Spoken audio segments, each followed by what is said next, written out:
சாலையில் கொட்டி கிடக்கும் குப்பைகள், உலாவரும் காட்டுப்பன்றி, தின்று மேயும் செல்போன் வீடியோ காட்சிகள் வைரல்.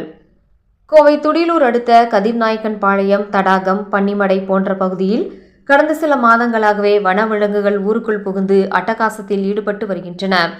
அதில் காட்டு யானை கூட்டமாகவும் 1 அல்லது 2 அப்பகுதியில் உள்ள தோட்டத்து வீடுகளில் கால்நடைகளுக்கு வைத்திருக்கும் புண்ணாக்கு, தீவனங்கள் மற்றும் விளை நிலங்களில் பயிரிடப்பட்டுள்ள பயிர் வகைகளை தின்று சேதப்படுத்தி செல்வது வாடிக்கையாகிவிட்டது.